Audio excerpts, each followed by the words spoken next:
episode 50 of China Talk. There we go. We'll be talking about Demacia Cup. I was about to say mostly, but it's going to just be a Demacia Cup episode for the most part. I said most anyways. Well, got to factor in the You're point that I'm really good at this. I'm amazing. Just thought I'd let you know. So let's just jump right into it immediately, since we'll be talking about, first of all, the brackets. First set of the day will be EDG versus World Elite.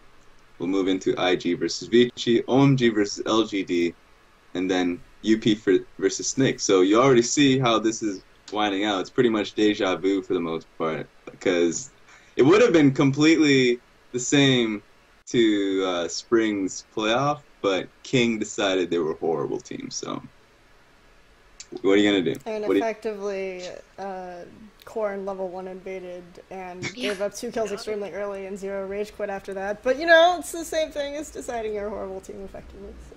Yeah. They themselves decided, no, we're bad. But even if they were there, it wouldn't be the same King anyway, so. Yeah, that's fair. Yeah, it's all about the brand name, in my opinion. So, what we will be doing this episode, we will be drawing comparisons to each Chinese team in the Demacia Cup to, let's say, NA and EU teams. So, let's get back on the track. EDG. What team would you guys mostly compare them to? Let's start with Kelsey, actually. So, I actually have one NA and one EU team down for this. I would say that overall, when I think of EDG, I don't think of the most strategic team, just a team that is very good at like grabbing surprises, and they have a very strong jungle and support duo in terms of how they set up vision and how they make plays. And right now, that's really been the core of EDG during the split, because we've seen a lot of rotations of their top and mid, and just this past week, they rotated out their AD carry. So when I think of them, I want to focus on that kind of idea and that kind of mindset, like somewhat faster paced and a core of a jungle and support duo that is just going to be the anchor.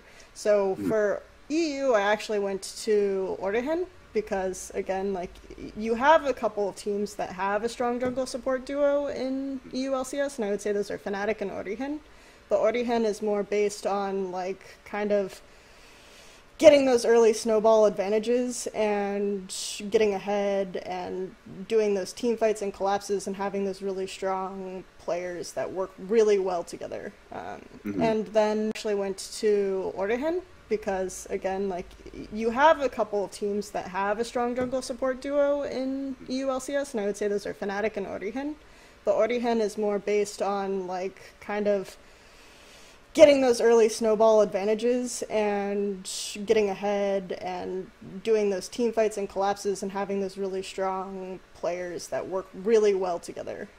And then I would say that in terms of North America, I actually went to Gravity because, again, like, orienting the vision, arguably the best jungle support duo in North America. Yeah. There you go. In terms of Bunny Fufu and Move. Okay, so Kelsey did something here where she took two teams off the table. I mean, you can probably just reaffirm. Oh, you can probably already reaffirm those teams anyways and probably bring something else you liked about them, but let's go with Drexen. Alright, so mine's like a lot less sophisticated than that. I think that EDG is like Fnatic just because if you exchange mid and top for the roles they do, I feel like Huni kind of works like Pawn does in the fact that he either carries for his team or he works as an effective distraction to get Fnatic a larger goal. So I think that EDG is similar in that sense, and also the fact that both are like by far the top of their region if you account for the fact that, well, let's put it this way, Fnatic is obviously in an easier region, but instead of instead of the way like Fnatic just subs out competent junglers for like things like Olaf and Rengar, EDG subs out competent players for things like Amazing J. Wow, BM. So I kind of feel like that's how I draw the comparison between those two teams. So do you really think Amazing J is incompetent? Not incompetent, but I mean okay, but I also don't think like Olaf is incompetent. Right? I mean he still works, so it's like the incompetent word is like a stretch. Actually but rate Olaf as a jungle champion above Amazing Amazing J as a player. But I mean, I actually think Olaf is an extremely underrated jungler. So Yeah, that is true. Say. But then, I mean, then you do have like Rengar. I mean, you only say that. Literally, the only reason why you rate Olaf is because you're like. But either way, I mean, you have like Rengar. Really well with, so. And you also have like Bamey and. That's the only. It's just because I love Sivir. Yeah. Tag Sivir along with Olaf. And Deft has been forced onto a lot of Sivir, you know, and obviously, like, that's true of every team, so... Now that Callisto's I don't know if that exactly EDG works. is every team. Now that Callisto's dead, you have the True Master race, like, you can't doubt it. But that's true, Reckless's best played is Callisto, so that doesn't really work. Yeah. I mean, they both arguably have star carries of the region, too, so... There are problems across the board with my comparisons as well, so... I think mine works the best with the Olaf and Amazing Chick. That's clearly it. Alright, Emily. You have the hardest task. I know, because I get to go last on the first section. Okay, so I actually also chose Gravity. It's for a few similar reasons that what Kelsey said. I think you can find a good support analog between what Bunny Fufu has been doing for Gravity in NA and then what Mako did for EDG last split and then has continued to do this split. Also, I think that Move is like really good at controlling the pace of the game for Gravity, and my kind of pawn analog is Keen because I feel like I mean, arguably, in my opinion, that makes so much sense. Okay, yeah, that was like so a weaker smart. player, but like he distracts, right? Like I didn't even go there, and I was... yeah. So it's like not necessarily in like play style, but in terms of his role in the team, like he is the distraction, he draws the aggression. So I thought EDG would be a fun team if you like watching Gravity play. Okay. That was good. I went to Gravity and I didn't even go to Keen. Like, I'm a terrible person. Okay. It's okay. I forgive you. I pardon you. I forgive you. I accidentally. I think you also knighted her too. Yeah, you just knighted me. So for me, I'm gonna go to TSM simply because you have obviously the jungle support synergy that really works together.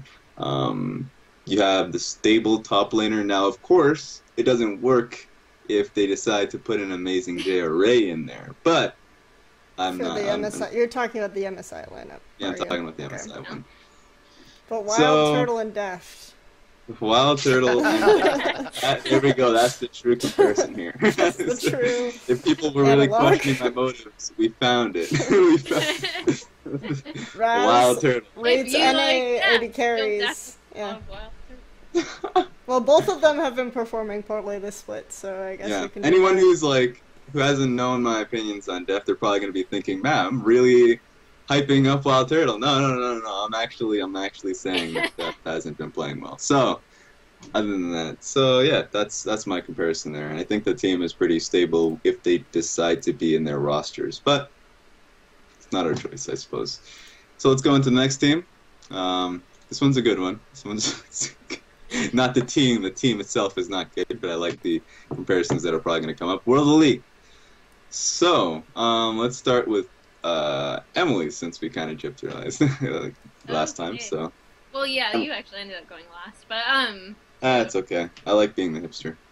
Okay, so actually, I chose SK Gaming, and the reason is because pretty much everything goes through their jungler. So the rest of the team may have trouble coordinating, they may have trouble doing a great variety of things, but they both have really, really strong junglers that I think can take control of the game. And when both of these teams win, it's definitely because of Spirit or Svenskeren. And we saw that in like SK's few wins that they've had this season, and also WE's comparatively few wins. And obviously, like, there's way more many games in LPL, but in terms of, the percentage of games that they've actually won, it's pretty much always been Spirit controlling and like basically hard carrying the game. And I think you can say the same thing for Svenskeren, especially if you looked at his performance last week. So that's my comparison. There we go. That's perfect. And okay. That's actually really well done. So let's go on to Michael, actually. Yeah, Michael. Well, for me, it was really hard to find a playstyle comparison between World Elite and any team. So I've decided that World Elite is a lot like Copenhagen Wolves, because it's a brand that used to mean a lot and have to have like a prestigious title, but now it's just been reduced to a garage of talent rent-outs and So buyouts. did it really? I mean, I guess you could say in other esports, Copenhagen Wolves meant something, but in League of Legends, I mean, it's a stretch because of the brand. Yeah, it's a stretch because of the brand, but like, I mean, essentially they're the same things. Now they're just going to be renting out players and giving their good players to other people while suffering, and you know. And then there's just going to be Copenhagen Wolves that's always going to have that one guy that's like, fuck, why am I on this team? Oh, it's just I want to be in the LCS. And then you have like that guy that's like Spirit. I mean, I'm pretty sure they feed both players happy pills to remain on their roster, so that's probably the best comparison I can make.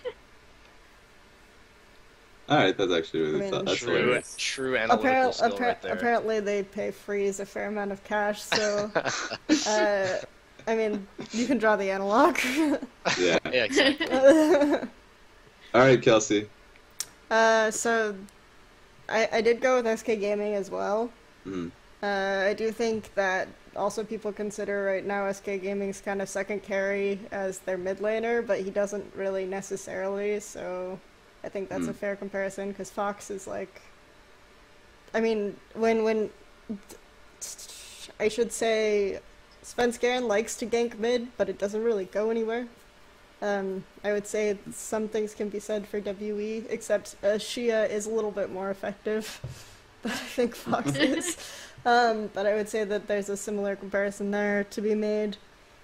Also, I tried to come up with a North American team, and I went with, this was really hard, but I actually went with Enemy, because people keep hyping up Trashy, like, a lot. So I thought that might resonate. Like, people really like Trashy, and they're like, when he shows up, it's so good, and he's a god! And then, like, Inox is kind of, like, the one who's doing stuff, so...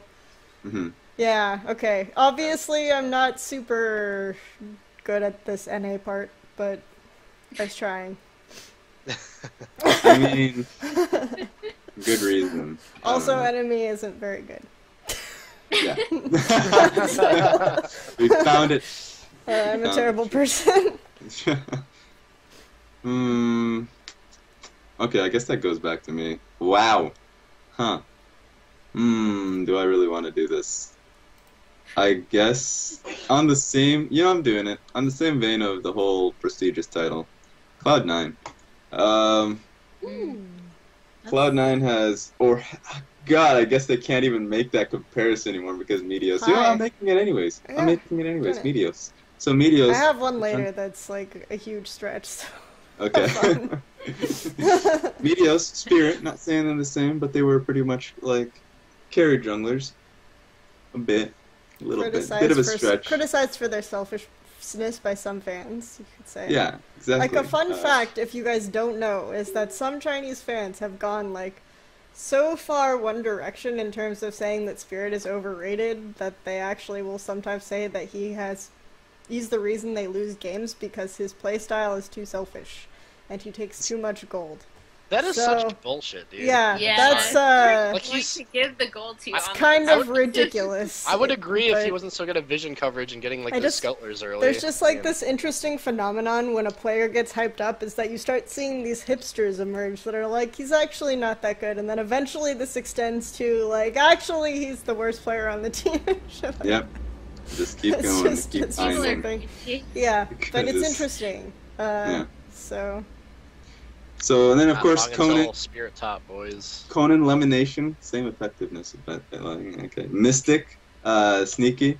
I actually am really high on Mystic as a player, so I think that kind of like the skill matchups are aligned a bit. Incarnation, Xie. I can see the Mystic Sneaky comparison because both are like widely considered shit and both improved pretty quickly too. So yeah, that's true. Like they both statistically found themselves in a position where they had to step up because both teams I think started losing carries. Like Shia really overperformed at IEM, and I mean he's still okay, but that's Shia in a nutshell. And then statistically, Balls hasn't been has actually been pretty poor as a player, and so I feel like then it opens me up to trying to make an Aluka comparison, just trying really hard, not really in the same light, but still. So then we can go on to the next team. If it makes you feel better, I think there is no other player that really compares to Aluka. There's sort of I think you can make a Freddy comparison in the extent that Freddy likes to play like some meat shield champions and things like that. So it's a good one. Yeah. All right, now here we go. Invictus Gaming. This is. I love this one because I know everyone's probably gonna have the same team in mind. Maybe. I think about it. There's probably a lot of comparisons you can make. Really? Like, cause I had a bunch of them that kind of worked, and I couldn't think of one that was like really clear. So maybe it'll just blow my mind, and I'll be like, "Damn, there we go." We'll find out. Michael, let's start with you first, since you've been the middleman both times. Okay. Well, mine's gonna be less a stylistic thing and more of like a historically how the team has worked out, at least since the LCS/LPL has started. And so I'm going to draw kind of a stretch like comparison to CLG for the fact that we all always think IG is going to be the hot shit at the start of every split. And they're like, holy shit, these guys are really good. They're going to be like top 2, and then they just completely blow up and then look like they stop giving a fuck. And also they continuously throw like people in the top lane that are very questionable to be in the top lane, but that's also kind of a stretch because other Chinese teams do it too. But in terms of like Ztai being top, I feel like that's kind of draws a comparison to like how CLG operates, except Ztai actually is pretty good top lane, so I guess it doesn't work. Also, the jungle comparison doesn't work, but I will say that they are similar in the fact that literally every single split, I've expected IG to finish well, and I've like literally predicted them top 3 almost every split, and then it's just so fucking bad as it progresses. They actually were top 3 last split. Look at that. Yeah, well, you know. Well, I feel like they have like a good spring, right? They make a good spring run, and then this has been true of the last like 3 years in LPL, pretty much, is that they have a good spring run and fall apart in summer. Like, it's true of 2013, it's true of 2014, it seems to be coming true this year, so... They also all have players on paper that are really, really good for the most part, that just like when together aren't really on the same wavelength, so that comparison also kind of works. Alright, let me move on to... Wow, this is a hard one. I'm gonna go Emily this time. Right. So hard to choose. So hard. Alright, so mine's kind of weird too. Like, IG is kind of a weird team to try to fit. But I actually ended up saying Fnatic because I think at the root of who you're looking at is like kind of holding down the map. It's usually like there's the Febiven and Rookie comparison. I think they both do a pretty good job of making sure that the center is controlled very well, and it's a stable like place. I don't see them as wildly inconsistent players. I see them as both very reliable. Obviously, I actually think Rookie is like the best mid in China still. So, it's a compliment to Febiven. I know he's like really high on a lot of people's lists. So, and I think he does a good job of like making sure the mid is steady. Obviously, like, Rainover and Kakao are completely different junglers. I think Kakao is a lot more talented, but I think in terms of what they do for their team is very similar. I actually think that if you're going to be taking on Fnatic, the person to pay attention to the most and the majority of the team's successes actually go through Rainover and not through Huni. However, I think there's a really apt comparison in Huni and Ztai because I think they both draw, again, a lot of aggression. They're both that kind of player who can make really, and like Ztai hasn't been like this very recently, but like in the beginning of this split and then when he really started ramping up last split and in Demacia Cup last spring, or this past spring, he was always that kind of person who could draw aggression and then make sure that even if he died, he was trading the kill or he was getting like something, and he was always drawing aggression. And I think Huni is very much that player too. Like even when he falls behind, he'll always go in, always teleport in, always try to go for the trade, and he actually usually ends up taking the kill. So that was my IG Fnatic comparison. Okay. Obviously they're completely different in terms of standings and general outlook on where people think they will end up by the end of the split. So It's actually actually shines a light on what Kelsey said initially, that you're not going to really find an exact comparison, or at least something that's very, like, you can shine a light on to their identity. Oh, so, I have unless, one. of course, it's just not a team that's currently playing. Wow. Okay. All right, Kelsey. Okay. It better be good. Team that currently plays. Do you have one, Emily? Oh no, I have one later on that I think is like absolutely perfect.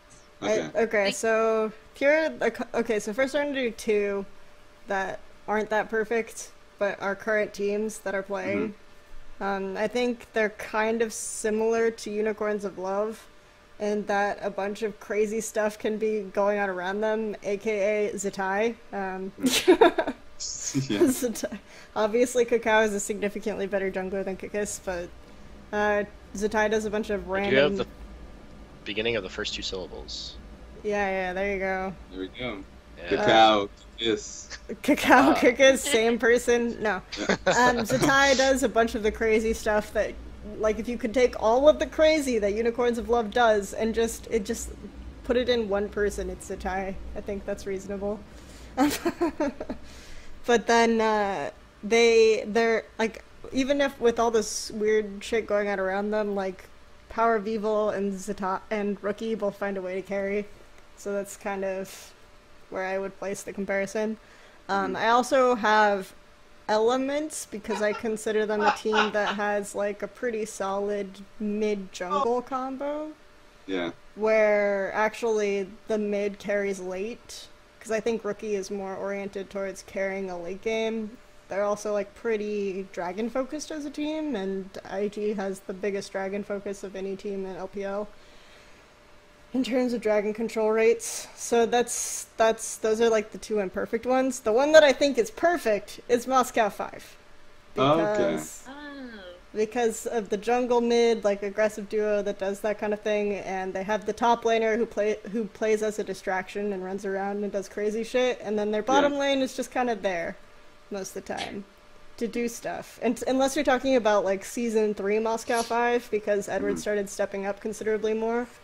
But I think like season 2 Moscow 5, really close comparison to the way IG operates stylistically.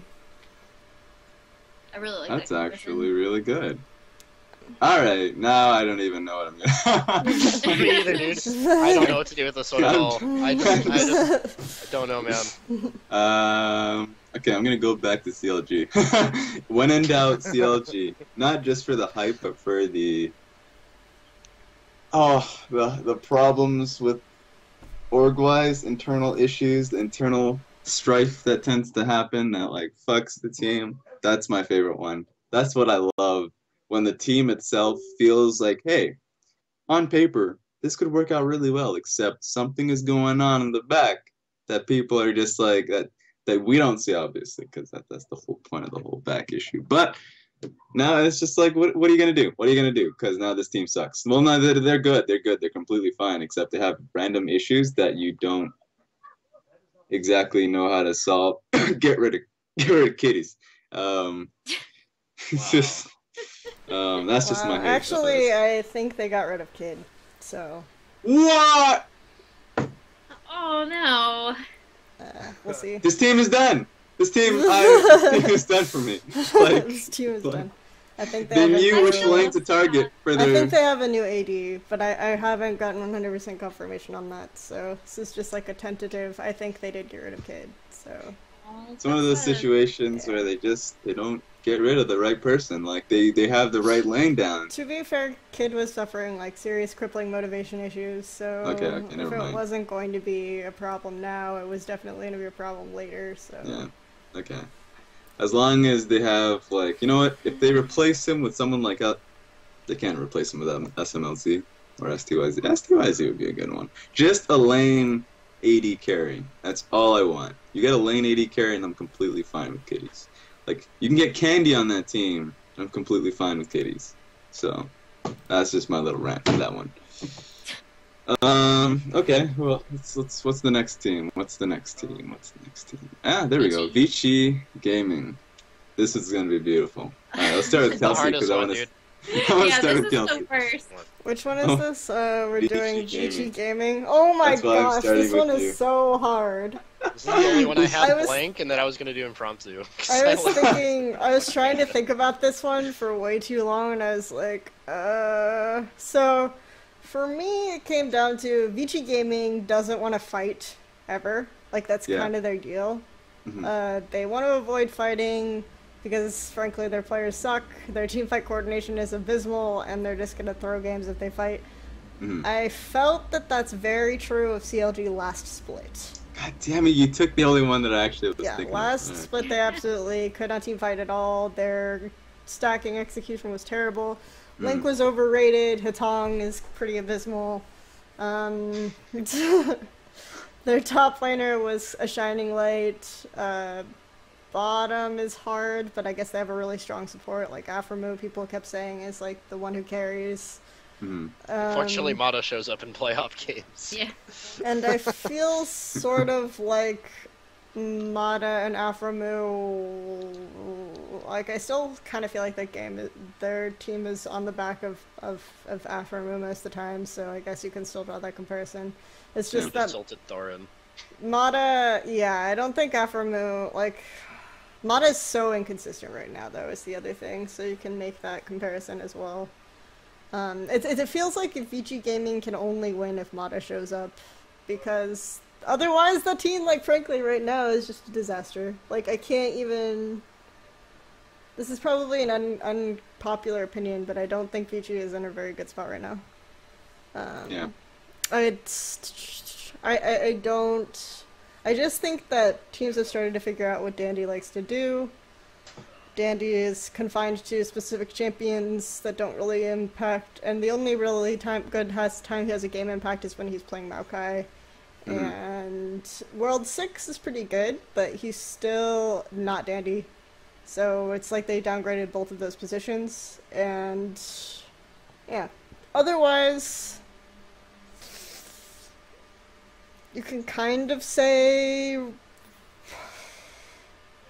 you want to go to Europe, you can kind of say Rukat, just because I feel like Vander is the best performing player right now. Yeah.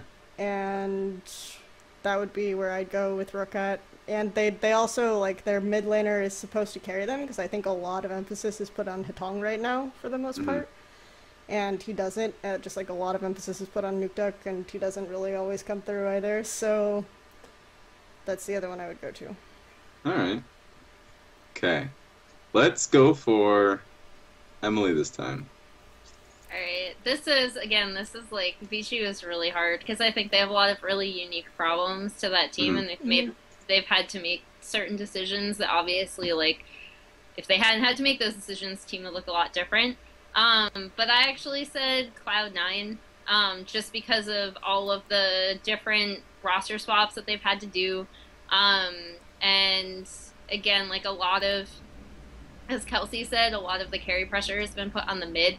And I feel like Cloud9 similarly had Incarnation coming in, and everyone kind of just expected him to be, like, fantastic, and that hasn't worked out so far for whatever reason. Like, and this isn't, I'm honestly not, like, pointing fingers at anyone on Cloud9 either. That's not to shit on Incarnation. Just, like, saying that Dandy isn't the best top laner isn't me shitting on Dandy either. It's just, like, I feel like there are a lot of issues on both teams that aren't very easily addressed. They both have had to, or felt like they've had to make really, like, very, I guess, quick decisions in terms of shuffling their roster around for whatever reason. And I haven't seen it work out for either team, to be honest. So, and I like, actually agree with Kelsey that I think, unfortunately, Vici's just not really in the best spot right now. And I think you can say something similar for Cloud9, where I just get the sense from both teams that they're kind of grasping at anything at this point just to stay alive. So that's not, like, the most positive comparison, but oh, we ain't gonna find positive comparisons. Yeah, it's the only one I could find really that fit. This one's gonna be a pit of depressing comparisons. Yeah. All right. At least and you so know how Michael. to compare King. Yeah. This one's seriously insanely hard, but I actually also went with Rocket, just because I feel like their situations are a bit similar. Like, okay, like Kelsey do the comparisons between the mid laners, which I actually tend to agree with, just because Nuke Duck theoretically should have the resources available to hard carry this team. He's had the... That's really loud. Anyway, he's had the Kelsey. he's had the ability to show that he can hard carry in the past, but clearly he can't. And then also they also do have supports. My mic muted on stream, so only you guys heard that. Okay. Oh. And so I do also feel the supports are the best at their position, and I also feel like both of their top laners, even though Dandy was a really good jungler, now he's top laner, they both are kind of like these makeshift top laners that like sometimes show up, sometimes don't. And again, this is like a really, really rough comparison. They've also had like the same principle on how they're supposed to win, but have both gone through like a long list of roster changes since they started. Like they both have actually traded a ton of players, and they both have had this situation where they've had kind of underwhelming AD carries that have been switched out, which is like, you know, Vander and Woolite and Celiver. Like they've kind of been cycling through AD carries, even though I guess that doesn't really work since Vici's only gone through 2. But I think it kind of works because it's like, even though they've traded them out, I don't think that it's made a significant impact. But these are both teams that on paper should work just because of the way they facilitate their gold to the players correctly. But unfortunately, it just doesn't. I mean, I don't know how Vici doesn't scrim, so I can't make relations to the whole like the whole like Rocket meme of like, oh, scrims, blah blah blah. But yeah, that's But like... scrims go so well. What Their happened? scrims, they're really good. Well, they said that they had a lot of success with World 6 and scrims, so they did make that statement. So you could say, there you go. Yeah, and I mean, Found like... it. Yeah. Damn, that's like... This is the worst one. I'm just gonna stop there. Vici's so hate hard. Vici so much. Vici's awful. If you guys want to watch this weird team with really weird problems that is nothing like any other team because their problems are so weird, watch Vici Gaming. I think that's the conclusion we came to. They will give you a unique viewing experience. I also kind of feel like in a very rough current like circumstance, Nuke Duck and Yankos can be compared to Dandy and Mata, where they've proven in the past that they can be like sort of world class at their roles, but now are wildly inconsistent. Even though both of those roles have insane synergy between both pairs and Rocket and Vici. So So who wins? Gravity versus SK Gaming. And M5 old M5 versus Rocket.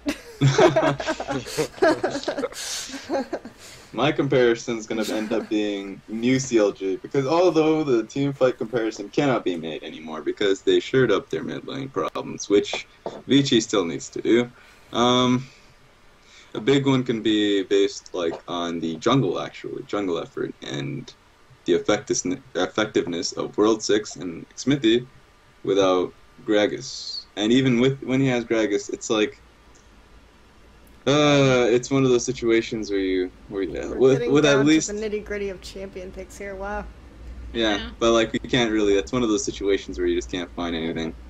So there we go. That's my small comparison. Is the jungling position. You still have Mata and the Afrumi comparison. I think it's fair to like just compare players also and say if you really like this player, if you really like Smithy, who's ineffective on all champions for Gragas, here's another one. World 6. I World don't think Smithy. World 6 is that bad, unfortunately. Like it's really just that he keeps getting compared to Dandy. Like he's not Dandy. It's really uphill battle now. Yeah. Unfortunate. Unlucky. Okay. Let's move on to the next one. That's going to be a lot easier, hopefully, to compare. OMG. There we go. We found the golden boy. Goose. Oh god. Yeah. So OMG, let's start with Emily again. Okay. So Emily, let's find that comparison. I said CLG. How many times are we just... Dude, honestly, CLG is like always the pocket pick here, man. I know. Yeah. I only use CLG This twice, is the only I time guess. I've used CLG. I only used it once. Okay, alright, then I'm a little unfair to Emily, but yeah. we all need to relax with the CLG comparison. I only had them on my list twice, okay? I think I've compared them On my twice, list so... once, and it's comparing them to OMG, and here's why. So, what Mike was talking about was CLG. Every year you have this team, the OMG, like, they, went to the beach in California and they drew that huge thing, OMG, Season 4 Worlds, and then they're going to go to Worlds every year. It's like, this is going to be the golden age. It's going to be their time. and it is unfortunately not their time. And so this past year, they acquired Uzi, who is, you know, a very star AD carry. And I think you can find a similar comparison in how both teams kind of are, like, regardless, and this is specific to Uzi on OMG just this year, so you kind of have to throw out the previous comparison of, like, all other iterations of the team, because they were wildly different. And you also have to throw out their play with North this past week. So my comparison isn't perfect.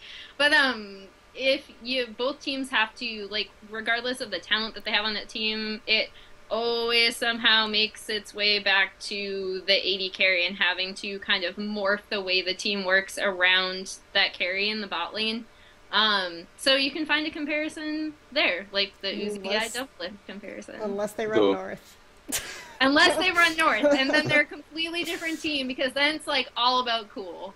So and diving the turrets. And then the comparison is just completely wrong. So though, to be fair, just to run North the entire Demacia Cup, and people are going to be like, Emily, you're crazy. What are you doing, Emily? Emily, no. Though I want to be fair to OMG with the whole expectation they've had with Worlds. They've had the goal and expectation to win Worlds.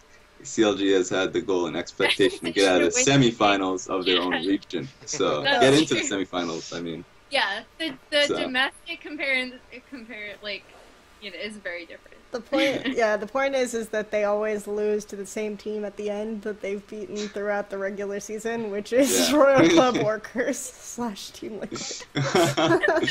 So, oh my god. That Achilles heel. That Achilles heel. Okay, so let's go to Kelsey. Alright, so I did have CLG down, but not based on play style, just based on the fact that they have, like, if you follow the player drama, it's very similar. It's like everyone hates everyone, and oh, we just focus on this one player, and I don't want to focus on this one player, Mom. He pulled my finger, and it was bad. Why is Going playing Hearthstone? Take his phone away.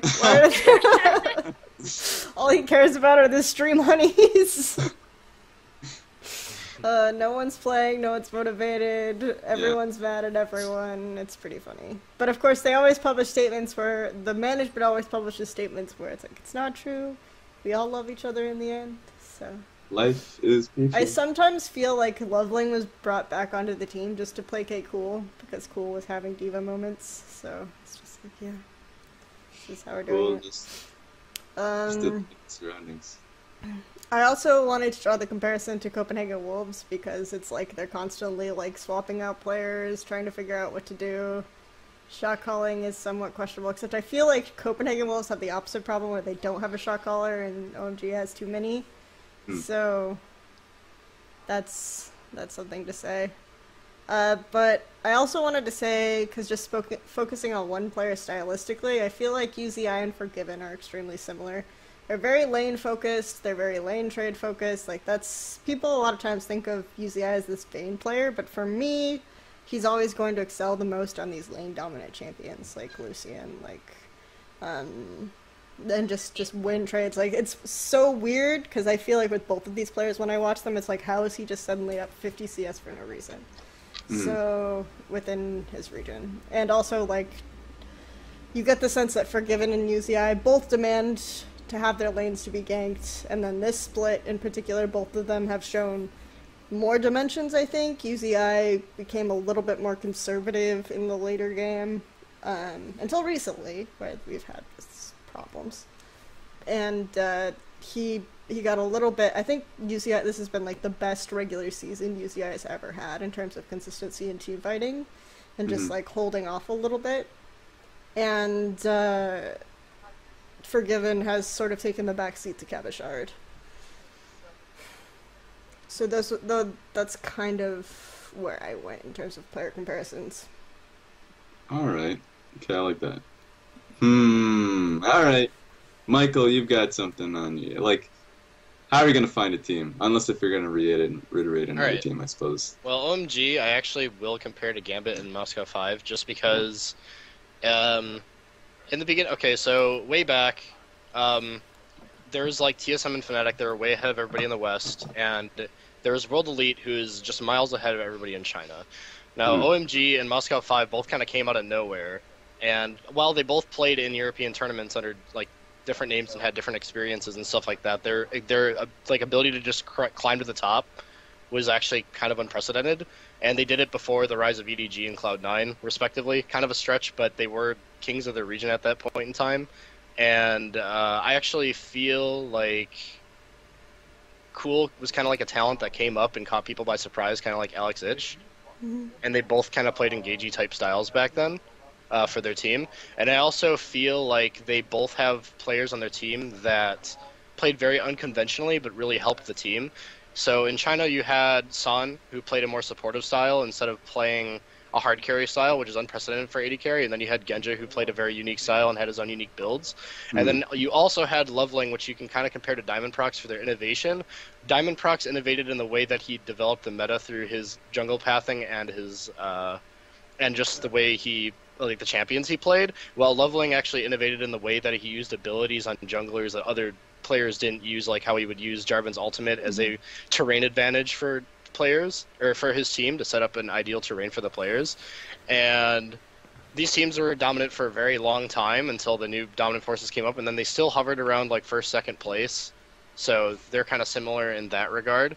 And then now they're kind of like shuffling out players, and even though they have the brand name, they don't really have the same charm. They're completely different. They're no longer like the boy bands of the region, because M5 and Gambit used to have all these troll-like interviews. They had the memes with like the Darien Weed Wizard and like Genja being the prophet and all this stuff, and OMG kind of had this stuff too, but now they don't really have that anymore, and I think the players all secretly hate each other on both. Now you have OMG just randomly dying all alone in the jungle. You have Gambit randomly dying alone in the jungle, and now they both are like, okay, well, we need to like have stronger AD carries or something. So OMG picks up Uzi, Gambit picks up Forgiven.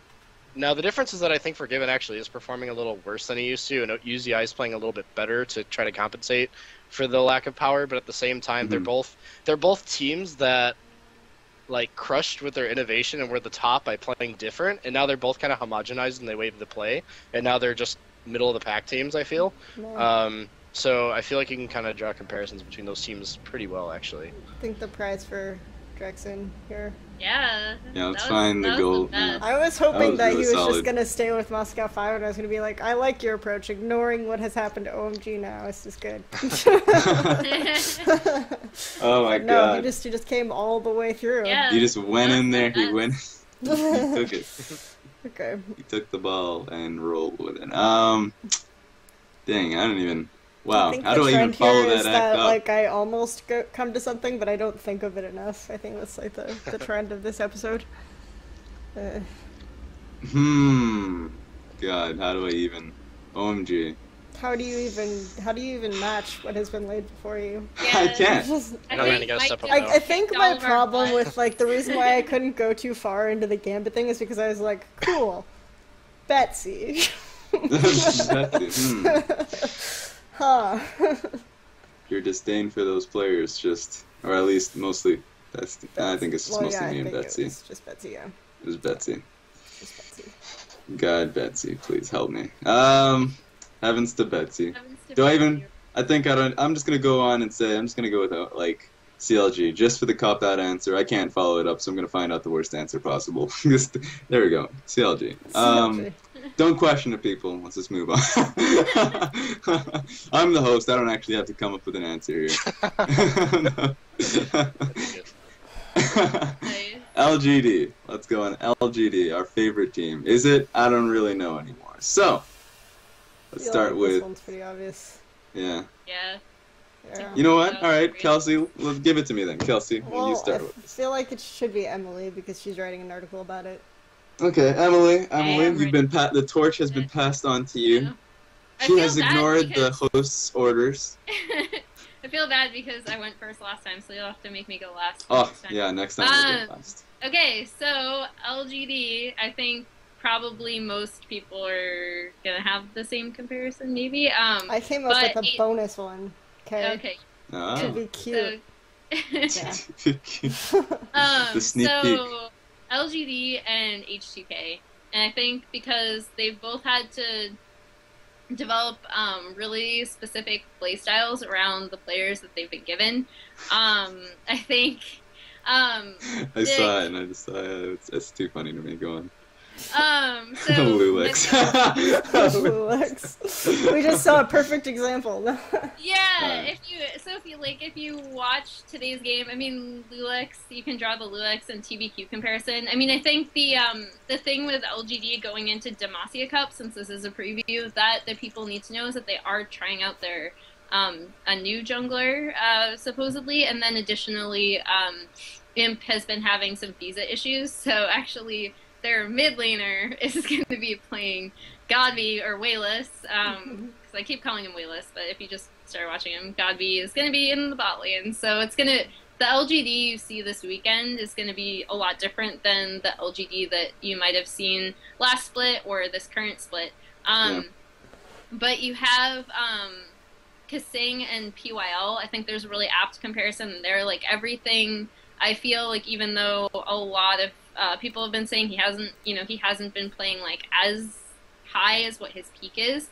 I feel like he dictates the pace of the game a lot more than TBQ does from the jungle as a support, by the things he does in terms of vision control and just controlling team fights, especially with engaged champions. And I feel like you can definitely find a similar thing in Kasing. Kasing is like so important to H2K. He's like, I mean, you can go read Kelsey's like amazing article that has all the gold distribution, but he earns the highest proportional gold of any support across all the regions, and which kind of really, really highlights how important he is to that team and the success of that team. And I also feel like they've come up with a very objective, focused play style because their weakest position on the team is coming from the jungle, and because jungle is such like an incredibly important position in season 5. And then you can also have like there's a ton of carry potential. Obviously, I think the comparison falls apart the most when you compare Ryu to Wayless, just because I think Wayless is a stronger player by like a significant margin, and he can still do those like crazy 1v1 outplays. But in terms of what they do in the mid lane to make up for like lack of jungle pressure, I think is really important. Like Wayless has become, since previously when he played, he's become a lot more selfless player. He, wards, he will roam a bit, and you kind of see the same thing from Ryu in terms of his role on H2K isn't necessarily to carry. That's kind of the weakest point of comparison in my opinion. But, so yeah, if you honestly, if you do like H2K, this is the most solid comparison. If you like H2K, you will honestly love watching LGD, I think. Yep. And LGD is a really fun team to watch, so go watch them. They're actually my favorite team in China. Just as she already mentioned, if it's a really apt comparison, you probably will not be seeing it tonight, but you continue to watch that team in the LPL and you won't be disappointed. So let's go on to Kelsey then. So I do think that the H2K comparison makes a lot of sense, but I actually think TSM is also a good comparison, because I think obviously Bjergsen doesn't roam as much, but in terms of looking at the gold distribution and the amount of emphasis there is on the mid laner to carry, I think is pretty close. There also, the support plays a big playmaking role. They do a lot of lane swapping. Santorin is more of a farming jungler, so he might not be weak in the same way a TBQ is, but he doesn't really impact the game as much. Whereas I think Wayless makes up for it by roaming, by having pressure on the side waves, and that's something that you can see to take a direct comparison to look at them in terms of how they are on their team and to say, okay, I actually think Godby is a better player because of this. But also you go to the bottom lane and you look at the 80 carries, and I actually think Imp is really, really stellar, but I think you can say the same thing about H2K. Pjarnan, I think, is given a lot of tools to carry, and he succeeds, whereas Wild Turtle is relied upon more but I don't think he's necessarily, a super stellar player. I actually think Imp is, super self-sufficient, and can have a huge impact on his game. Whereas Wild Turtle, I think, is supposed to be in the position to do that. Like, it's supposed to, like, analogously, and then also, like, fall short in that regard. Their top laners, I think, also works because actually LGD's top laners received the lowest gold distribution of any top laners in LPL. And Dyrus has always been, like, a low econ top laner. And recently Dyrus has really, like, improved his play and really stood out. And I think that Acorn and Flame are able to really stand out with low amounts of gold. Yeah, so I would actually say that that comparison is pretty decent. Okay. I like that. Okay, Yeah, so let's see. Michael, how are you going to follow up this one? This is revenge for me not being able to follow up you. Unless Right, if you find something amazing. So. Actually, I do have to agree stylistically with H2K, but on a looser, kind of more historical context, I'm going to have to put LGD with Cloud9, just because of the fact that they kind of had the same issues, but strengths, like, rising up. And while LGD never was as successful early as Cloud9, the way they kind of worked out is that, well, LGD and Cloud9 originating into the leagues were never really that strong individually as players. Like, Sneaky was really heavily criticized. Balls was really good initially, and then Meteos was really good, so I guess you can... I mean, that's kind of the abstract there, right? Is obviously Meteos is considered really good. TBQ is always considered shit. But even though like individually they weren't considered really strong, they both had the best like map play, and they both were like strategically so sound in regions that didn't have that before. And I think that kind of shifted the way that China and North America both played, and they were both very successful because of that. But eventually, these weren't enough to win the regions or to win in their region. Alone. So both of them actually did pick up things that were considered world-class talent. Like LGD got a really good mid laner, they got a really good top laner, like, and so it was the same with Cloud9. Cloud9 Balls developed into one of the best top laners in the world, or well, I should say in the region, and then Sneaky developed into pretty much the best AD carry in the role, and now they both have really strong like in each position except for like arguably one, which I guess you could make for High or Lemonation, versus TBQ and LGD as like the one guy that's kind of like mechanically holding them back. But either way, now they have world-class players and they're really strong. But now both of them are kind of like reaching the same slumps, and they kind of in a very brief sense they kind of both have the same historical situation going on with the current with the what you can call it, like the current split, except for the fact that High's mechanically bad and PYL is mechanically excellent, where both of their masterminds left briefly, and both of the teams have seen a downfall in the rankings quite heavily. So, like, I mean, now High's back as a jungler and PYL's back as a support, and we'll have to see where it goes from here, but I feel like they kind of have traveled the same road in that respect. Just call this episode Mental Gymnastics. You just have to like or just like squinting really hard. Yeah. Just be like, this episode is called Squinting Really Hard. Alright. Okay, so that was a really solid one. So I'm gonna go with Team Liquid actually, because I feel like That was my other one. oh yeah, I feel like right now Team Liquid they've improved, or at least Phoenix has in the mid lanes. Really, I can compare him to it's so hard to compare him to Wayless, but I think he's at the point in which he's actually playing really well for his team. And he doesn't roam. Does he roam? I don't know. I just feel like so few mid laners actually roam. Yeah, they do. Outside of LPL, where it's just like everyone roams. Yeah, and Quas has been a really solid top laner. Overall, he's been the most consistent top laner for the most part, so it's just comparing him to Acorn is pretty apt. And then you have the bottom lane, which is the brunt of it. And I feel like, for the most part, Piglet and Special versus PYL and Imp they do so much for their teams. And they control what the composition and the playstyle of that team is going to be. Actually, lately, Imp has been really self-sufficient, so that's not so much the case. But I think that the skill of that bottom lane in and of itself really dictates like the success of that team. Okay. I guess we can move on to the next one. It's a bit of a stretch, maybe. No, you could always could always piggyback on that and be like, well, they continued, like, they went out and they got the Piglet upgrade, right? Because they couldn't once again, like, they can only go so far. They both got World Championship AD carries. Yeah. There you go. There we go. Stretching a little bit more. So then we go to the new kid on the block. Unlimited potential. Unlimited potential. So much potential. Now, if we can stop, if we have the limiting factor, if we can't make a CLG comparison, completely fine. No CLG comparison. No CLG. No more CLG. We've done enough CLG for now. So now that this new ban has been levied, Michael, let's go. Dude, don't do this to me. Okay, so this is the other one I had blank with Cloud9 question mark.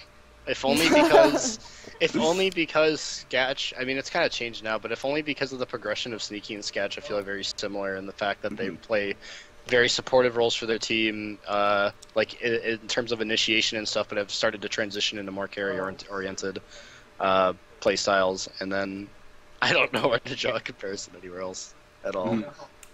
Someone help carry me. Someone please. carry. I don't know what to do. Which one are we doing?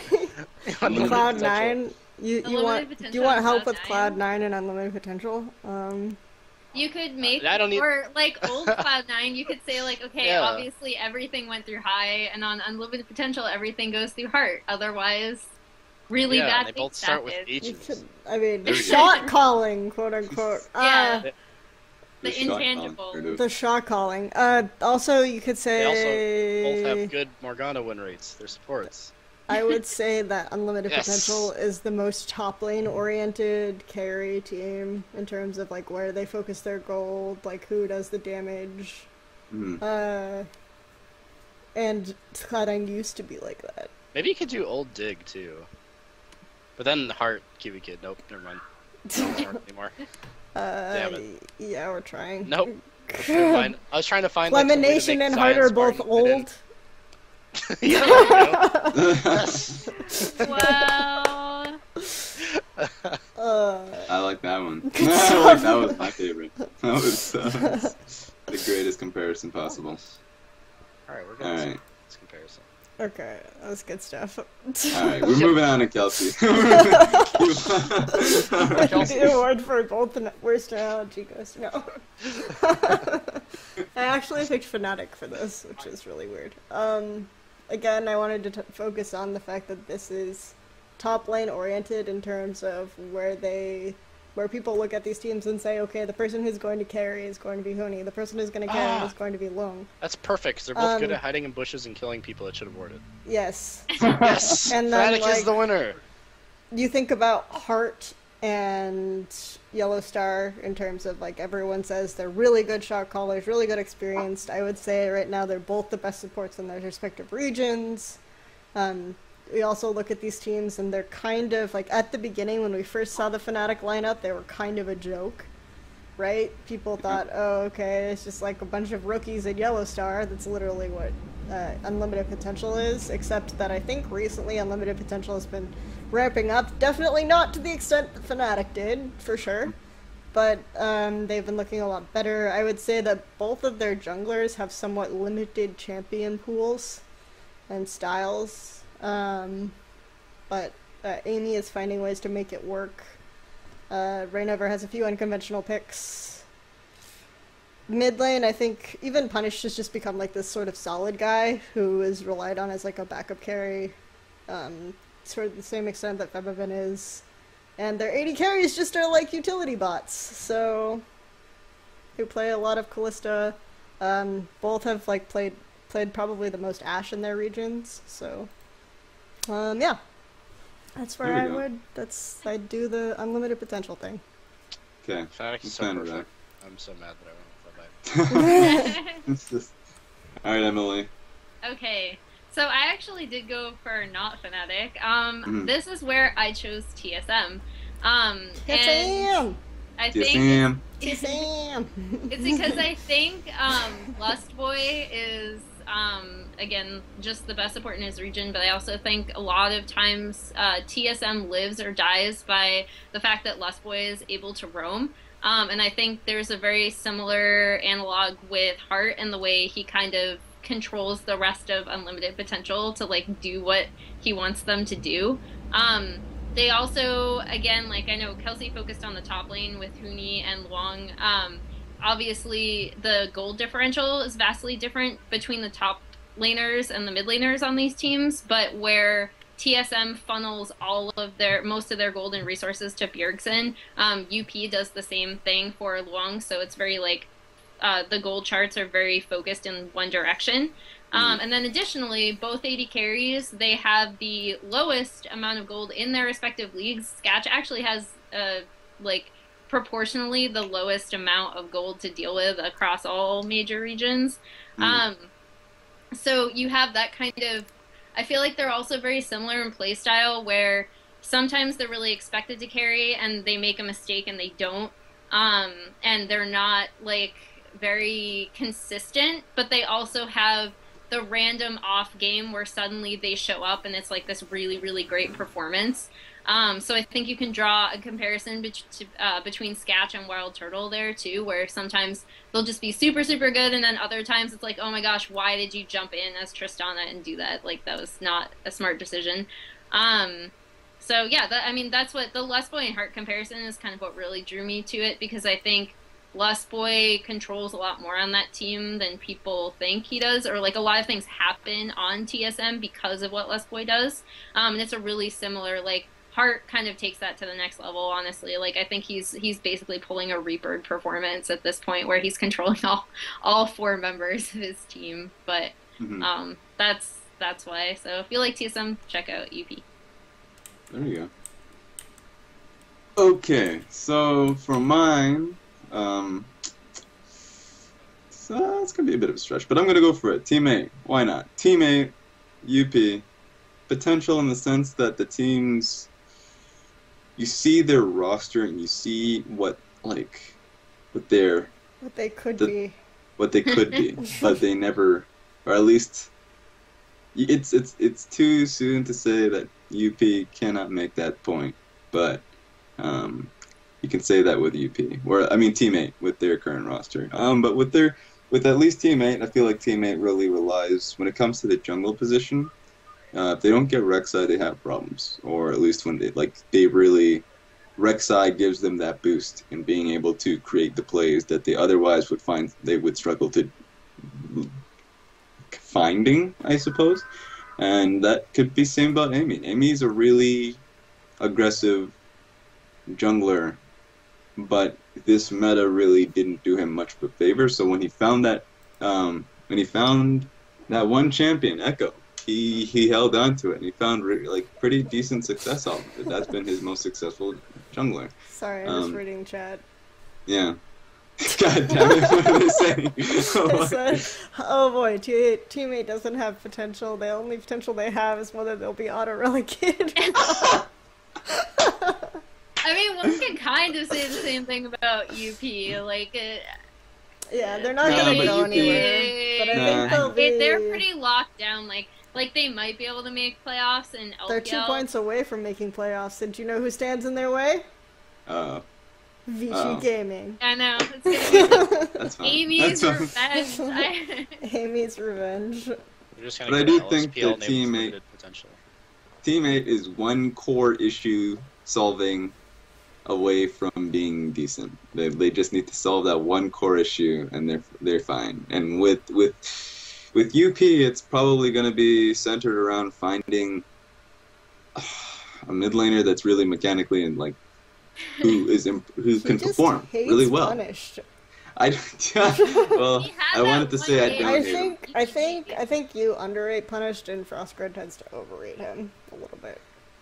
But with them, I think the team just needs to find a player that they can really work off of, a playmaker.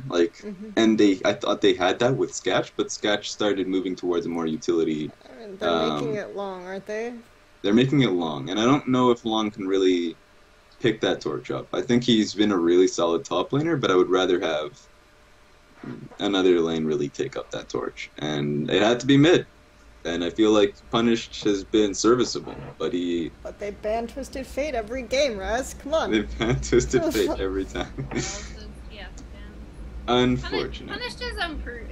He's improved since LSBL, but I still see him as kind of mid-tier. He still is inconsistent, and that's a problem for that team, because they basically just need someone to hold down the lane. They should have been named Inconsistent Potential, because that's kind of true of all their players except for Hart. Yeah. Well, UP His is a smart potential team. steadily continuing. UP is a smart team. They actually prep His potential is continuous and it's realized. It's not I think UP is potential one of those anymore, he's teams. just good. Oh, Jesus. But UP's been a team that really needed, like, they relied on their prep and smarts to be able to get through their games, and if they had a little bit more, like I guess, tools to work with, they'd be completely fine. Yeah, and Teammate's been also that team where they needed somebody. They had Slushy, they don't have him anymore. They need to do something about the Cali situation. They have, I don't know, their bot lane is solid. I think they're fine. But it's one of those questions. It's fine, good enough. But anyways, this is what it is. Can't do much about that. UP can.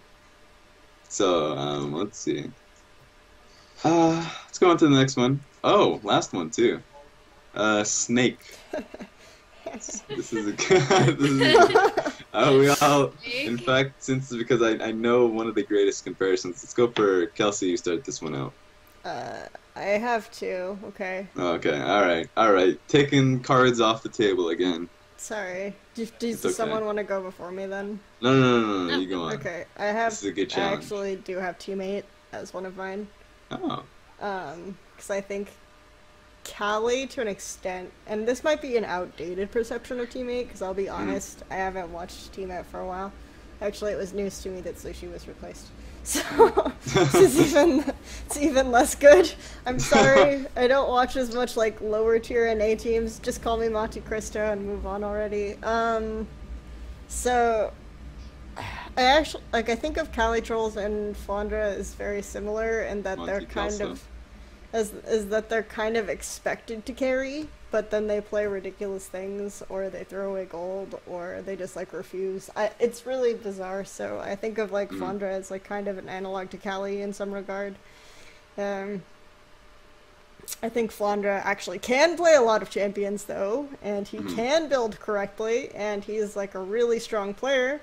He just chooses not to right now. I think that might change by the time playoffs rolls around, but at the same time, like, when they had Slushy, they had, like, a pretty solid backup carry in mid, so I think that's what Snake has right now. Oh, that's a good one, actually. So, I should have saved my Teammate one, okay. And that's, like, pretty... And then I went for Elements, also, just because I feel like if you look at this team on paper, they have, like, pretty solid, serviceable players in every role. They just can't get it together, and most often they just, like, completely blow the early game and then have to, like, rely on their late game prowess to win. So, that's... And I think Froggen and you are very similar players stylistically also. Because I think that they tend to, like, farm mid, get, like, tiny farm advantages, and then just play teamfights really well, so... Alright, that was well done. Alright, Michael. Alright, for Snake, I'm actually going to go ahead and say TSM, with the caveat that obviously Baka and you are in no way like Bjergsen and the way they service their teams. So, I think their top laners are a little more similar than a lot of people expect, just because if you go back to the very beginning of when TSM picked up Dyrus, he was like, his thing was that he was really carry oriented and he really enjoyed playing those carry champions and just kind of winning by himself top lane, but was kind of pigeonholed into this role that was very unfamiliar to him and one that he wasn't very comfortable with, in the sense of 1v2ing or being forced into 1v2, playing meta tanky champions, which he was kind of forced to do just to not die, which is kind of what Flandra had to go through last season. And now that they're kind of trying to restore Dyrus to something that he's more comfortable with, he's doing better, as well as Flandra feels more at home. But I also think that both teams are kind of pigeonholed into team fighting if they want to do really well, and focusing all their gold to one source, or at least trying to do that, in the sense that both teams are probably, or at least close to the best team fighting in the region, and 5v5 is the way to go, and if they stray from that, they have trouble. Kind of like how TSM, when they try to distribute gold or do a different strategy than trying to focus on team fights, they kind of fall apart like they did at the mid-season invitational. And Snake, when they try to run poke or split or have a lot of struggle compared to when they try to team fight. So both teams have a lot of struggles when they try to deviate from a plan that works, but when they do that plan, it works really well. Both teams also have AD carries that have a unprecedented fan base that makes absolutely no sense and are both incredibly overrated. Both teams have wasted time trying to make protect the AD carry comps work for Crystal and Wild Turtle, and they both try to throw both of them on hyper carries that are basically the backbone of the game, and sometimes it works out, sometimes they don't. But now they have these situations where they're trying to throw them on those things, but also make them more self-sufficient. And both of them do absolutely retarded things to get caught off on a constant basis, but are still praised because I don't know why. And both of them also had their positions threatened by people with very generic first names, and both have stepped up since. Martin and Keith. Martin. Oh, that's my favorite one. So now that they both are kind of settled in, both of them are doing a little bit better, and so they also have very underrated Korean supports that are underappreciated because Lustboy has a special and Afro move rated above him on a constant basis for some reason. And not to say that Beast is the best support, or Ella's the best support in China or anything, but I do think that he's undercredited for keeping Crystal alive. And also both Crystal and Wild Turtle have a history of being Draven hipsters. So literally, okay, if you watch Snake games and you look at the bottom lane, you can sometimes see this amazing phenomenon in which Ella literally stands out and stops the minions while Crystal is there, so he doesn't have to last hit under tower. They're just why is this happening? Why? It's so good. But I actually think the weird thing is that the games where they have put Crystal on hyper carries this split, have actually been the games that they've won most consistently, which is interesting. I think it's just because the team in general is more used to that style of play, but it's an interesting something they can go back to quite easily. I really like Mike's comparisons, though, so far this episode. He's been, really holistic, and he goes, all the way back to, it's since this team was formed, both teams are actually formed by their supports, and... anyway. All right, Emily, it's time for you to follow that one up. All right, and I can't, but so my comparison, which is going to be completely different, and it does rely on you looking at Snake kind of in LSBL, but then also just this split. So because last split they were a completely different team, and then this split I would actually, and I feel like Kelsey's going to murder me for this, but I'm going to compare them to the Unicorns of Love. And the reason why I'm going to do that... I actually had them down as a maybe, so it's okay. Alright. I think that if you're a viewer and you like watching Unicorns of Love, my assumption is that you like watching them because there are times when they can pull out random champions that are weird and unusual, and you can watch Snake for Flaundra's builds, which are weird, unusual, and might give you migraines if you actually try to do the math on them. Additionally, I feel like they tend to go through their mid laners right now. So obviously, as others touched upon, Snake is really good at 5v5 team fighting, and one of the huge reasons is you. And I think when Unicorns wins, it's not because of the wacky picks, it's actually because Power of Evil's just kind of carrying the team. So that was my comparison. I honestly think if you're just watching Unicorns of Love and the reason why you watch them is that they're super wacky fun time, then you're really gonna like Flaundra. Really, really gonna like Flaundra is everyone's favorite top laner. I say facetiously. I mean, I can't really say anything because my favorite top laner is actually Zatai, but yeah, Zatai is baby Flaundra. He wants to be. Interesting. He wants to make his own name, and then he realizes there's someone else out there. next door who's doing just as doing much better. Not even much better skill wise, but just outdoing him in crazy shit. So Crazy to wrap up, since we don't have that much time, do we want to do predictions for LPL, or do we want to do Xiaogu? Or predictions for Demacia Cup? How would you predictions? Let's do predictions. Okay. Predictions, let's start it off with World Elite versus EDG. I mean, who thinks World Elite's going to win this one? Does anyone think they're going to win a game? I don't... Well, because they are going to be playing with a very new roster, I still feel like EDG versus WE games are all about the jungle still. Like, for whatever reason, when we see EDG versus WE face-offs, it comes down to the jungle. The rest of WE's players could play, like, literal dumpster fires, and it's still just, like, all that matters is the jungler. As if Spirit can 1v4 in the top lane. As if Clearlove can, like, keep up with Spirit. Like, that's literally usually all that matters in these matchups. I think Clearlove had a really exceptional performance lately. Has had a couple really exceptional performances lately, but he's been more inconsistent than he was last Switch. Spirit... Well, yeah, never mind. I don't know. It depends on whether or all not thrown off, so it's hard to judge Clearlove, honestly. Yeah, honestly. I feel like, though, because there has been so much inconsistency, even more pressure in the other roles more pressure has been put onto Clearlove to carry. So, so it's even more about that matchup than it's ever been. Yeah. And we actually saw Clearlove playing Nidalee, I think, in like an attempt to carry, and we've seen Spirit playing more Gragas, so it's like interesting. I think it just comes down to span jungler champions, and I think EDG will still win. So. Okay. Oh, sorry. No, you. I wanted to bring it off to you. Okay, yeah, I will say that while these teams are a big mismatch in skill, I do think I can spin off Kelsey's statement, and also just say that these series against these two teams are usually close for whatever reason. But I also think that W's chances, even though I think EDG is going to win, I think W's chances are better than they've ever been.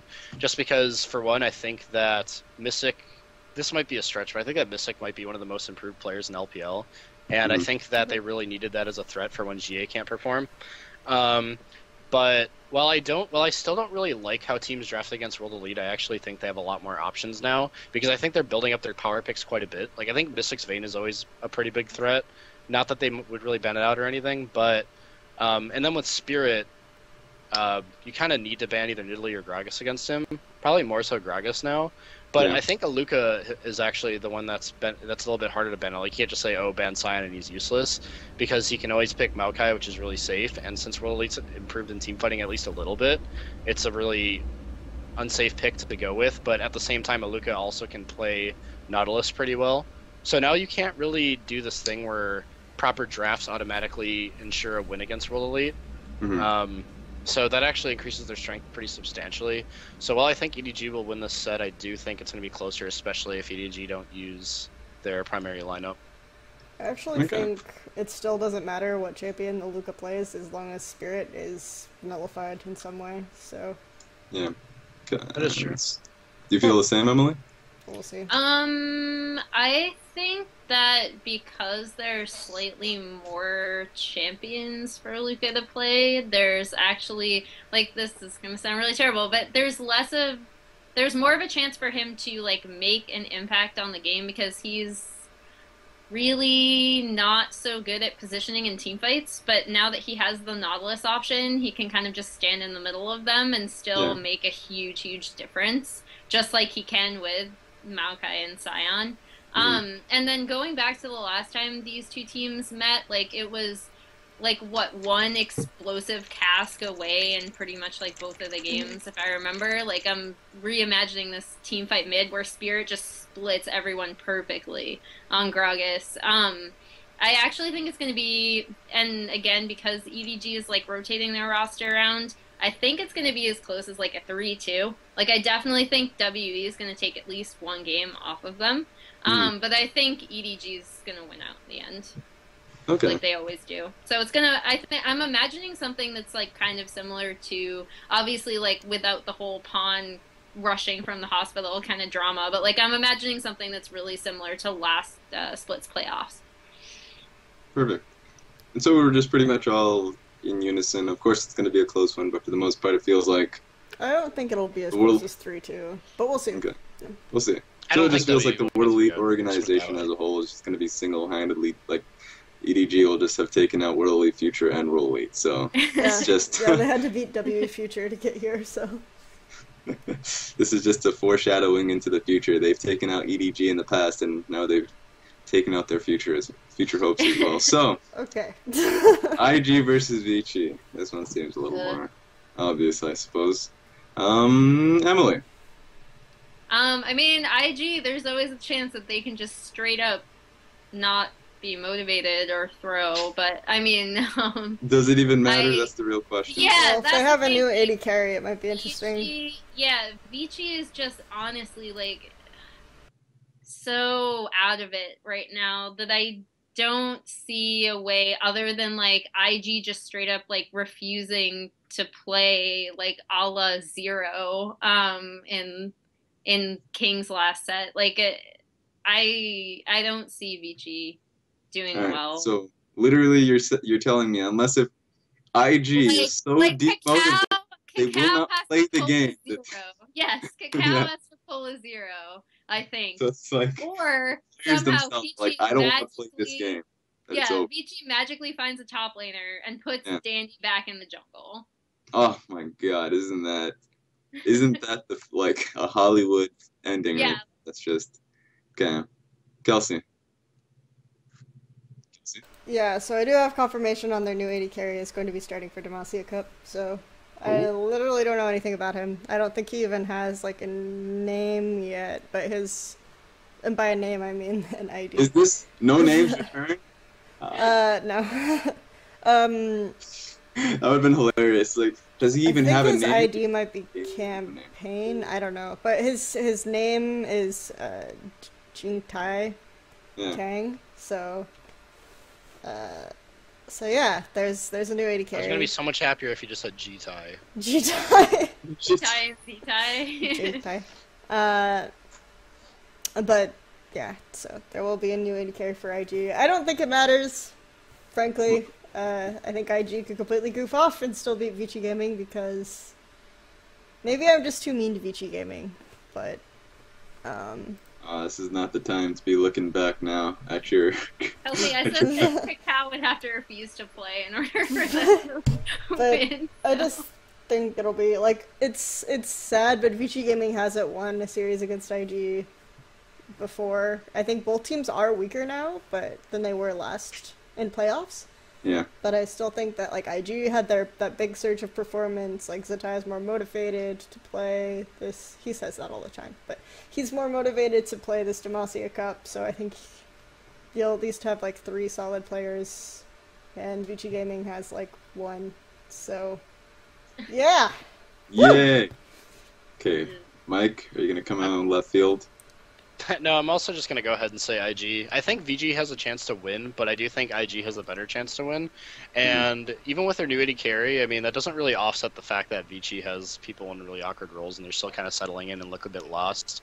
On top of that, I actually think that, while, yeah, motivation's a factor, I don't think IG will be unmotivated or whatever. I think they'll be perfectly motivated because I feel that this best of 3 or best of 5 kind of in a way has implications on their standings more than other matchups in this, or like within the LPL regular season, because these teams are pretty close in standings. So I actually think that that will be enough to get IG to want to try hard against Vici, just out of fear of, okay, this could be a team that could maybe potentially knock us out of playoffs if they have an upswing in the later parts of the season. But yeah, along with what pretty much everyone else said, I do agree that IG will win the set. His name is Time.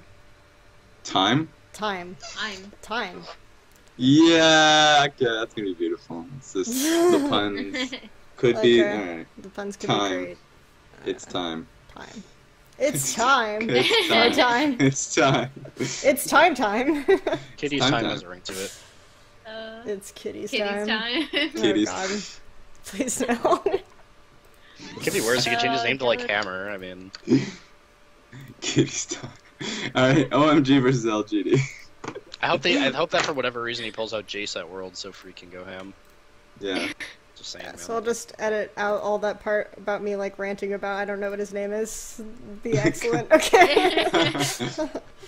OMG versus LGD. What you guys think's gonna happen here? This one actually might be very interesting, just because we have Godby playing AD carry against OMG, who's AD carry. We don't even know what they'll start with. So, yeah. Yay! The photos of them going to Demacia Cup didn't have UZI in them, but that doesn't mean he's not coming. So. That's just a surprise. It could just be that Cool didn't want to have his picture now. But I think that if they do play North and they manage to win, even though it's LGD with like a weaker roster, could have big ramifications on what they decide to do going forward. God. So, well, this is like for me, this is like the game to watch of the night because first of all, we get to see LGD's new jungler, so we have a much better idea on if he can boost to the team to like potentially be the best team in the world, even if he's like a mediocre, crummy jungler, as long as he doesn't randomly feed like TBQ. That's all we are asking for. That's all we want, and North could give, if they play North and they stick with North, like they could give OMG the thing they've been craving all year, which is an actual identity. So. Who am I? What are we? Tune in to the next movie of Born Identity. Think LGD will still win just because I have very limited faith in OMG. If I don't make a horrible Photoshop of like North's face on a Born Identity poster, then by the end of the night, then I won't even know what's happening. I actually think their mid sub is pretty decent too. So. All right, Mike, Emily, do you guys think this is gonna? What do you think of the series? Who do you think is gonna take this? I think. You going first? You want me to go first? Okay. You can go. You go. Okay. I think that this is going to be a 3-0 shutout for LGD because even if LGD is trying a new AD carry, I do think that if the new jungler for LGD is even marginally better than Chwen, it should be an easy win. Mainly because the thing is it's LGD in playoffs, and LGD is already strategically sound and really smart and really good with vision. And they have been doing better now, even though they looked a little bit weaker in the regular season. And, like, OMG was getting caught out by teams far more uncoordinated than LGD, even in their weak points. Like, their sets against UP and Vici were pretty much embarrassing, and the only win they got out of both of those sets was the one where they were BM as fuck in the river. Well, actually, they won both of their games against Vici. Oh, did they? It was RNG okay, so and UP is the ones you're thinking of. They won that set. Okay, yeah. But yeah, I don't know. It seems really. I mean, especially with them just getting caught out and having like no communication, and I think LGD is really going to be able to penalize that. And LGD is always so good in playoffs. I don't know. I mean, maybe it'll be 3-1. There's always the factor, like, last time LGD played Demacia Cup round of 8, Wayless just played Vlad all 3 games before he was buffed, so they literally just tanked to IG on not giving a fuck, so... The thing is like, all third-party tournaments are always a big question mark in China especially, but just logically it makes the most sense for LGD to come out on top.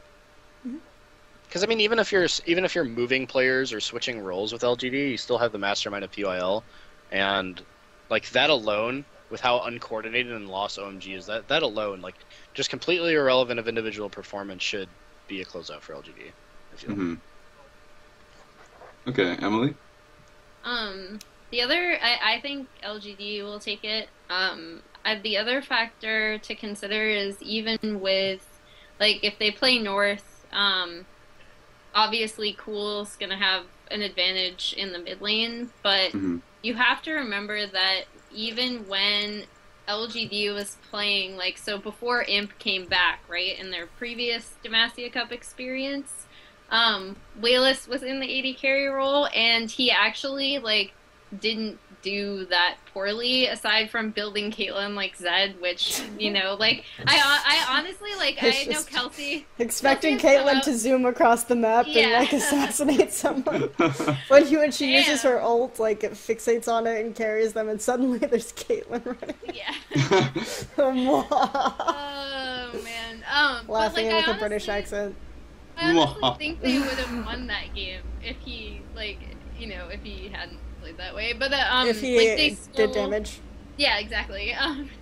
So they still, like, they took a game off of QG, and I think that's actually really impressive because QG is a team that is really, really strong right now. And he did it against TNT, who, in my opinion, is the best AD carry in the world right now. So I think that it's not going to be enough of a shift to upset LGD because, again, like Mike said, they do have PYL.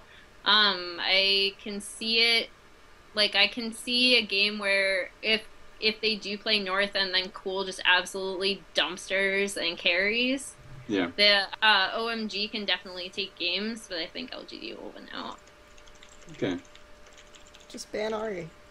Just ban Ari. Ari Nocturne. Just get the R button off the map. What does one do when there are no more towers to die? Okay. And so for the last set, UP versus Snake. Yay! This set is so confusing. The other ones are fine. This one is a bit of a it's a head scratcher. Yeah, head scratcher. Head Scratch his scratcher. head. Scratcher. So I'm gonna go and start with Emily this time. Who do you think will come out of this one, Ed? Because this is actually going to be the most interesting one because people will actually have different opinions. Objectively. Yeah, this is going to be the most interesting one. Like, if there's a set to watch, I'd still agree that it's LGD or an OMG. But again, if you're just watching for like straight up entertainment factor, like maybe you should check out EP versus Snake. I have no. I honestly UP's have. players like randomly die when Heart isn't around them. I know, like watch as soon as Hart leaves an area, his players suddenly run around like headless chickens, and like Oh my god. he tries to play a poke comp, but then they decide to initiate 5v5. We make them sound so bad. We do make them sound bad, but they can do it because they can. These are actually like two, like, I mean, I think UP has a kind of a cap in terms of one what they might can say do they have potential. Yeah. Get out of here. You're done. It might be unlimited. But Snake, I feel like, is a strong team, and I'm kind of just holding out hope for them to stop doing crazy stuff and you know, like, really, really play to their strengths. So I think it could be a toss-up in either direction. I am gonna go with Snake over UP at this time, but you can't rule out Hart, again, just pulling out these like crazy Reaper performances where he just controls the entire game and all of the players, and that's something to watch. So, Okay. you know, if OMG LGD isn't your thing, you can go swap it over to UP.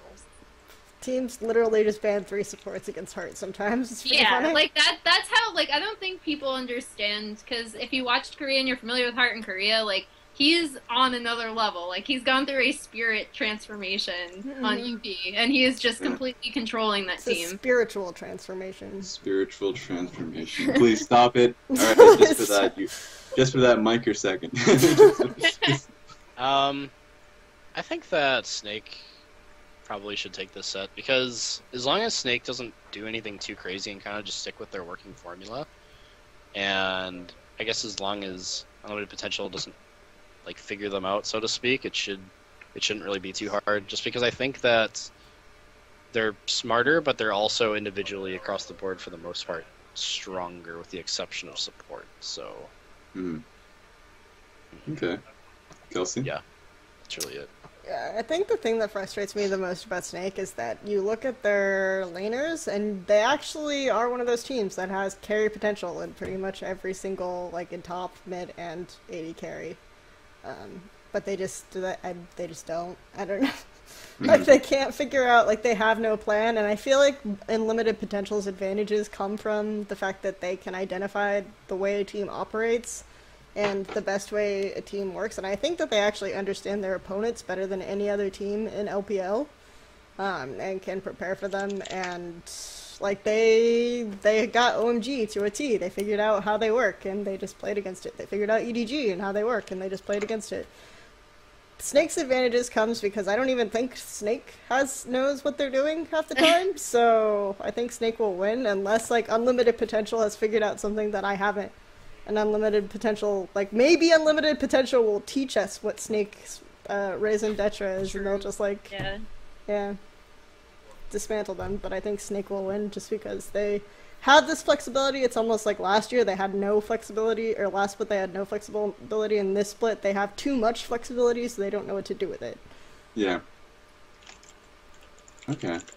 I'm gonna pretty much go in the same direction. I feel like Snake will be the team to beat. They can. Like, it's UP needs to know what they're going up against, and with Snake, A, they don't know, and B, I feel like Snake as a team has been.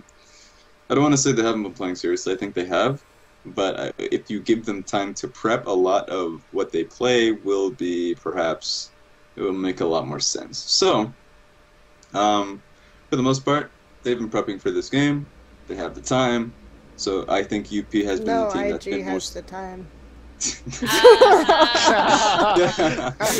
damn it. Okay. And while UP has been the team with being the most efficient with their time and like prepping for certain teams, I think you give Snake that time and they will take it. And they have the better players. I think they do. They have Flounder is better if he uses his gold in the proper.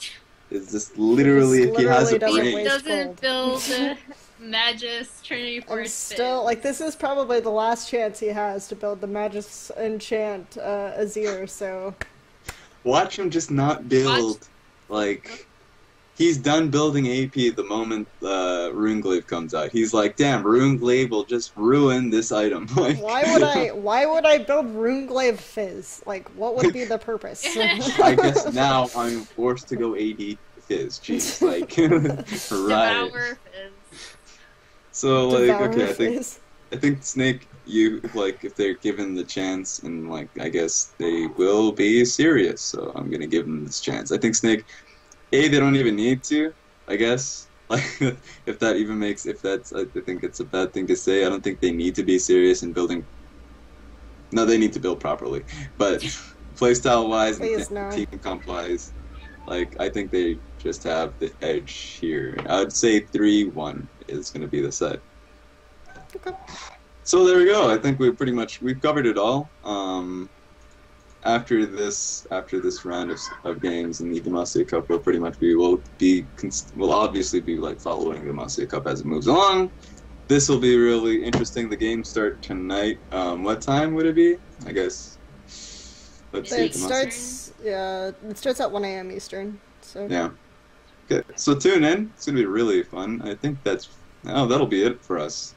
Well, as we go into shoutouts. So Kelsey, let's start with you in the shoutouts. Shout out to the score. I wrote a Demacia Cup preview if you want to know 5 reasons to watch Demacia Cup. The things I didn't really cover here include Echo in the jungle. Echo actually has really absurd stats in the jungle in China, and comparatively he does not in other regions. So if you want to watch good jungle Echoes, watch Demacia Cup or China more generally. Okay. Mike. Just the usual shout-outs to Esports Heaven and the panelists. Otherwise, yep. Watch Demacia Cup because I know I haven't been, but now I will. Demacia Cup! Woo! We'll do it. It is 2 best of 5s at once, so. Oh.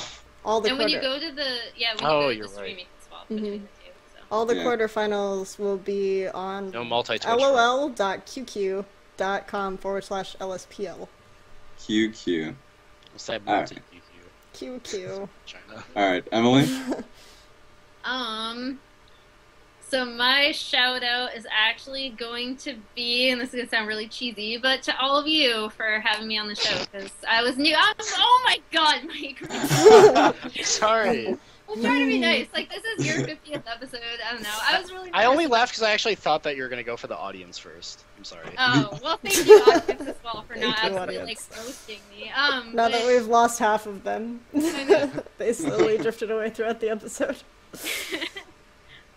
But yeah, so thank you for having me on and dealing with my weird opinions, even though, like, I obviously have been really upfront about the fact that I didn't watch China until last year, so, thanks a lot. It's been really fun, and I hope to continue to have fun, so. Perfect. All right. Shout out to Diggy. We're doing well, obviously. Yes. It's all me. Shout out to my sleep schedule. That is also it's also doing quite well for all of us here. As you can tell, that we're doing the show on Thursday, or well, Wednesday would have been it. Anyways, my sleep schedule is amazing. Thank you all. We hopefully have a plan that will prevent things like this from happening in the future. Yeah. So, Hopefully, yeah. which we will share with Raz. After. We slotted it in Yeah. his absence yesterday. Yeah. Oh god. Next, as you will see, episode 51, we'll have a new host, Hugo Shim. All right. I guess.